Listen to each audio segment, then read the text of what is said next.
अगर आप इंडिया में रहते हो और इंडिया के टॉप 10 रिचेस्ट पर्सन में आप आना चाहते हो तो आपकी मंथली इनकम कितनी होनी चाहिए पता है आपको? 1 लाख, 5 लाख, 10 लाख नहीं, आपकी मंथली इनकम 25,000 रुपया होने चाहिए। 25,000 रुपया से आप एक करोड़पति इंसान बन सकते हो। क्या आपको पता है इंडिया के टॉप 1% रिचेस्ट पर्सन कितना कमाते हैं? महीने का 4.5 लाख रुपया एंड एक साल का 55 लाख रुपया। अब सवाल यहाँ पर ये आ जाता है, क्या हम उस 1% में आ सकते हैं अगर हमारी सैलरी महीने का 20,000 25,000 रुपया है या फिर 15,000 10,000 रुपया है? The answer is yes.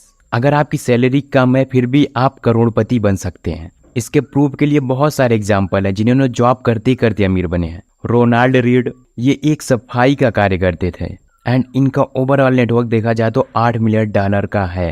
And आपको पता है एक लेडी है जिनका नाम है ग्रेस ग्रोर्नर, जो कि सेक्रेटरी की जॉब करती थी और आज की डेट में इनका जो नेटवर्थ है $7.2 मिलियन का है। तो ये सारे लोगों ने सैलरी से ही अचीव किया जबकि एकदम नीचे पोस्ट पर थे। सो आज के इस वीडियो में हम आपको बताने वाले हैं कि ऐसा क्या सीक्रेट होता है जो कि कम सैलरी का यूज करके भी करोड़पति बना जा सकता है। So point number 1, wealth formula. ये फार्मूला सबके लिए कार्य करता है, चाहे आप जॉब कर रहे हो, बिजनेस कर रहे हो या फिर आप महीने का 10,000 20,000 50,000 कमा रहे हो, सबके लिए अप्लाई होता है। अमीर इंसान और ज़्यादा अमीर होते हुए चला जाता है और गरीब इंसान और ज़्यादा गरीब होते हुए चला जा रहा है। पता है कैसे? एक जब गरीब इंसान की सैलरी आती है तो सबसे पहले वो अपने एक्सपेंसेस पर खर्चा करता है, जैसे कि रेंट, बिजली का bill, water bill, recharge, house expenses. तो ये सारी तो हमारी बेसिक जरूरतें होती हैं, ये सभी लोग करते हैं। एक तो एक्सपेंसेस हो गया, दूसरी चीज़ ये अपने लिए लायबिलिटीज़ खरीदते हैं, जैसे कि कार EMI पर ले लिए, पर्सनल लोन ले लिए, वीकेंड पर उनको एंजॉय करना है, एक्सपेंसेस करना है, कूल बनना है, मिनी मोर, बहुत सारी चीज़ें करते हैं। तो ये जो ग्राफ था एक मिडिल क्लास वाले लोग का था।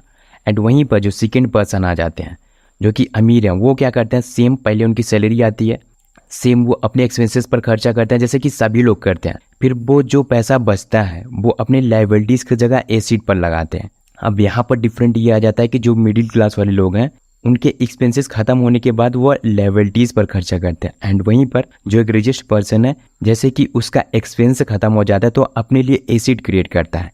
एसिड में क्या करता है, जैसे कि स्टॉक में इन्वेस्टमेंट कर दिया, बॉन्ड, रियल इस्टेट, बिजनेसेस, ऐसी जगह पर वो अपने पैसों को इन्वेस्ट करता है। एंड कुछ अमीर लोग तो ऐसे भी होते हैं जिनकी सैलरी आती है तो सबसे पहले उनके लिए SIP पे होती है एंड उनका जो भी एसिड है सबसे पहले वहाँ पर पैसा जाता है। दोनों में डिफरेंट ये होता है कि जब मिडिल क्लास वाले लोगों की सैलरी आती है तो एक्सपेंसेस खर्च करने के बाद अपने लिए वह लायबिलिटीज़ को क्रिएट करते हैं, लेकिन वहीं पर जो अमीर इंसान होता है वह अपने एक्सपेंसेस पर खर्च करने के बाद अपने लिए एसिड क्रिएट करता है, जिसके लिए उसे पैसों से पैसा मिलता है। और वहीं पर जो मिडिल क्लास वाले लोग होते हैं उनके पैसे सारे खर्च हो जाते हैं, बल्कि उनके ऊपर और ज़्यादा लोन बढ़ता है। जब उन्होंने अपने लिए एसिड बनाया तो वहाँ से उनके पास मल्टीपल इनकम आने लगते हैं, जैसे कि स्टॉक से डिविडेंड आ रहा है, बॉन्ड से इंटरेस्ट मिल रहा है, रियल इस्टेट से रेंटिंग इनकम आ रही है, बिजनेसेस से प्रॉफिट्स आ रहे हैं। सो ये जो पॉइंट्स है एसिड का कार्य करते हैं, जिनकी वजह से उनसे पैसों पर पैसा आता रहता है। एंड वहीं पर जो एक गरीब इंसान है उसके पास पैसे और ज़्यादा खर्च हो रहे हैं। हम ऐसा बिल्कुल भी नहीं कर रहे हैं कि आपके पास जितने पैसे हो आप सारे पैसों को सेव करो। हम आपको कह रहे हैं कि आप अपने सैलरी का मात्र 20% अमाउंट सेव करो एंड उस पैसों को इन्वेस्ट करो। आप इंजॉय करो, पार्टी करो, हर कुछ करो, लेकिन अपने लिए एक अमाउंट सेट करके करो कि हाँ महीने का मुझे 800 रुपये, 1,000 रुपये इंजॉयमेंट भी खर्च करना है, 2,000 रुपये, 5,000 रुपये मुझे इन्वेस्टमेंट करना है। तो आपकी सैलरी जितनी भी है उसका 20% आप सेविंग करो, सेविंग करने के बाद उस पैसों को इन्वेस्ट करो। हम सब लोग सोचते हैं सैलरी हमारी कम है, बट रियलिटी देखा जाए तो सैलरी हमारी कम नहीं होती है, सैलरी हमारी ठीक होती है, फिर भी हम अपने पैसों को सेविंग नहीं करते हैं। हम सब लोग सोचते हैं कि अभी हमारी सैलरी 15,000 रुपया, जब 30,000 रुपया हो जाएगी तब हम इन्वेस्टमेंट करना शुरू करेंगे। तो नहीं, ये सबसे बैड डिसीजन है। अगर आपने अपने पैसों को सेव करके इन्वेस्टमेंट नहीं किया तो आप लाइफ में आगे चल करके बहुत ज़्यादा पछताने वाले। इसलिए आपके पास जितना भी अमाउंट है कोशिश करो कि 1,000-2,000 रुपये आपका बच जाए एंड उस पैसों को सेव करो, फिर इन्वेस्टमेंट करो। इन्वेस्टमेंट आपको ऐसी जगह पर करना है आपके जो पैसों की कीमत है वो इन्फ्लेशन रेट से ऊपर रहे। एंड अगर आप जानना चाहते हो कहाँ पर इन्वेस्टमेंट करना है, इन्वेस्टमेंट करना चाहते हो तो आप ऐसी जगह पर, ऐसी कंपनी में इन्वेस्टमेंट करो जो कंपनी पहले से ग्रो कर रही है। निफ्टी 50 के अंदर इंडिया की टॉप 50 कंपनीज आ जाती हैं जो कि कंपनीज ग्रो कर रही हैं ऑलरेडी, आपका पैसा उसी में इन्वेस्ट हो जाता है तो आपके पैसों में उतना ज़्यादा रिस्क नहीं होता है, क्योंकि ऐसा देखा गया है कि लास्ट 30 सालों में आपका इंडेक्स फंड 15% से ऊपर का रिटर्न देता है। 15%, 20%, 25% के आसपास रिटर्न देता है। तो इसलिए आपके पैसे यहाँ पर सिक्योर रहते हैं, क्योंकि हमारी इंडिया की टॉप कंपनीज़ में आपका पैसा लग रहा है, तो आपके पैसों के डूबने के चांसेस बहुत कम है। एंड आपको जो यहाँ पर रिटर्न मिल रहा है वो 15% मिल रहा है, जिसकी वजह से आपके पैसे बहुत तेज़ी से ग्रो करेंगे। आप जितना जल्दी इन्वेस्टमेंट करना शुरू कर दोगे, आपके पैसे उतना ज़्यादा ग्रो करेंगे। कम एज में अगर आप इन्वेस्टमेंट करते हो तो आपको आगे चल करके ज़्यादा रिटर्न मिलता है। एग्जाम्पल दिखाऊं मैं आपको, ये आप एक चार्ट देख सकते हो, ये आपके लिए मैंने ग्राफ बनाया स्पेशली फॉर एग्जाम्पल। आपको 60 साल की एज तक, रिटायरमेंट की एज तक आपको करोड़पति बनना है। तो आप अगर 20 साल की एज में इन्वेस्टमेंट शुरू करते हो 500 रुपया, तो आप 40 साल तक आपने इन्वेस्टमेंट किया तो आपके पास 1,57,00,000 रुपया बन रहे हैं, इसके आसपास बन रहे हैं। तो आपने 40 साल तक इन्वेस्टमेंट किया 500 रुपया लगा करके। एंड वहीं पर अगर आप 30 साल की एज तक इन्वेस्टमेंट करना शुरू करते हो, तो आप 30 साल तक करते हो, 60 साल की एज तक आपको करना है, तो आप 2,000 रुपये लगा करके इन्वेस्टमेंट करते हो, तब आपके 1.5 करोड़ बन रहे हैं। एम आई राइट और रॉन्ग? तब इसके आसपास का अमाउंट टच हो रहा है।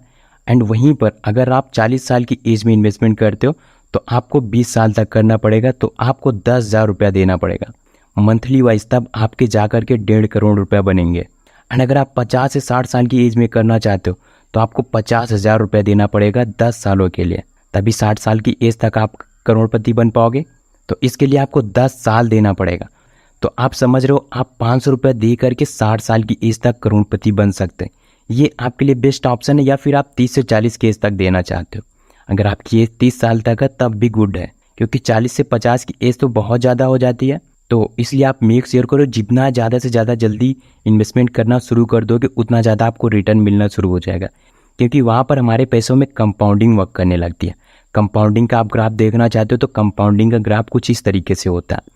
स्टार्टिंग में नहीं पता चलता 2 साल 5 साल तक, बट धीरे धीरे करके जब रिजल्ट आता है तो वो 10x होता हुआ चला जाता है, क्योंकि आपके पैसे उसी प्रकार से ग्रो करना शुरू कर देते हैं। तो ये होती है कंपाउंडिंग की पावर। आप जब भी इन्वेस्टमेंट करना शुरू कर रहे हो तो आप कोशिश करो कि जल्दी से जल्दी इन्वेस्टमेंट करना शुरू कर दो।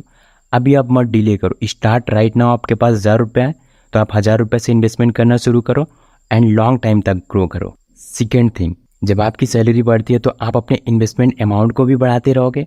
अगर आपकी सैलरी आज 10,000 रुपया, 15,000 रुपया, तो आने वाले 3 सालों में आपकी सैलरी 18,000, 20,000 रुपया होगी। तब उसी के अकॉर्डिंग आप सेविंग अमाउंट बढ़ाओगे। सेविंग अमाउंट जब आप ज़्यादा सेव करोगे तो आप ज़्यादा इन्वेस्टमेंट करना। तो आप इस प्रकार से इन्वेस्टमेंट की जर्नी शुरू कर सकते हो, क्योंकि आपके पैसे कहीं ना कहीं तो खर्च हो जाएंगे। आप 1,000 रुपये नहीं इन्वेस्टमेंट करोगे, आपके पैसे कहीं ना कहीं तो खर्च होने वाले, चाहे वो इंजॉयमेंट में होने वाले, बट आपके पैसे धीरे धीरे करके खर्चे हो जाएंगे। इसलिए आप अगर 1,000 2,000 रुपये भी सेव करते हो तो वो इनफ है। आपको रिटायरमेंट की टेंशन नहीं होगी, फिर उस टाइम आपको रिग्रेट नहीं होगा कि काश हमने इन्वेस्टमेंट कर लिया होता। Point number 3, saving rate. Saving rate क्या होता है अभी हम समझते हैं। सेविंग रेट का मतलब होता है कितना % आपने सेव किया।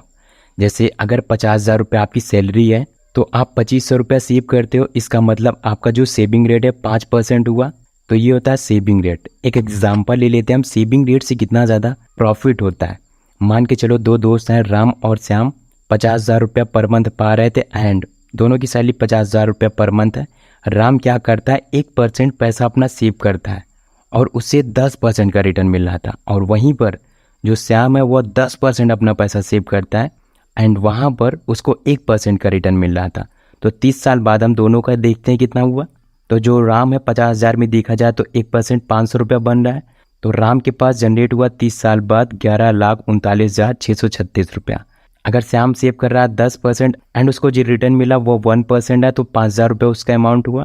तो 30 साल बाद 20,99,890 रुपया होता है। तो आप देख सकते हो कि 1% सेविंग की कितना ज़्यादा पावर होती है। तो ये पावर होती है सेविंग की। तो आप अपने पैसों को ज़्यादा से ज़्यादा सेव करो। आपकी सैलरी कुछ भी, आप अपने पैसों को ज़्यादा से ज़्यादा सेव करो। जब आप ज़्यादा से ज़्यादा सेव करोगे तो आप ज़्यादा से ज़्यादा इन्वेस्ट करोगे।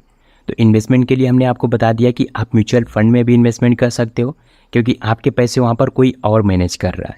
एंड सेकेंड थिंग, आप इंडेक्स फंड में इन्वेस्टमेंट कर सकते हो। अगर आप अभी इन्वेस्टमेंट करना चाहते हो तो डीमेट अकाउंट का लिंक वीडियो के नीचे डिस्क्रिप्शन मिल जाएगा, आप वहाँ से जा करके अकाउंट ओपन कर सकते हो। ओवरऑल आज की इस वीडियो में हमने आपको बताया कि आपको अपने लिए एसेट क्रिएट करना है। जब आपके अकाउंट में आपकी सैलरी आ जाती है, सबसे पहले अपने एक्सपेंसेस पर खर्च करो, फिर आपके पास जो कुछ भी पैसा बचता है उसके लिए एसेट क्रिएट करना शुरू करो, क्योंकि जब आपके पास एसिड होंगे तो आपके पास ज़्यादा पैसे हो जाएंगे, एंड जब ज़्यादा पैसे होंगे तो आप ज़्यादा इन्वेस्टमेंट कर पाओगे। एंड सेकेंड थिंग, हमने आपको बताया कि ऐसे लगता है आपको कि मेरी सैलरी कम है। नहीं, आपकी सैलरी कम नहीं, आप अपने सैलरी का 20% या फिर 10% आप अमाउंट सेव करो एंड इन्वेस्टमेंट करना शुरू कर दो। एंड पॉइंट नंबर 3 पर हमने आपको बताया कि जितना ज़्यादा से ज़्यादा जल्दी इन्वेस्टमेंट करना शुरू करोगे उतना ज़्यादा आपको रिजल्ट मिलेगा। सो दोस्तों, ये थी ओवरऑल वीडियोस। आई होप कि आप इस वीडियो में जरूर कुछ ना कुछ नया सीखे होंगे। अगर आपने इस वीडियो में कुछ सीखा तो वीडियो को एक लाइक कर देना, एंड इस चैनल पर अगर आप नए हो तो इस चैनल को प्लीज सब्सक्राइब कर देना, ताकि आने वाली इंपॉर्टेंट वीडियो की नोटिफिकेशन आपको मिलती रहे। सो सब्सक्राइब नाउ, मिलते हैं किसी अगले वीडियो में, तब तक के लिए thanks for watching this video.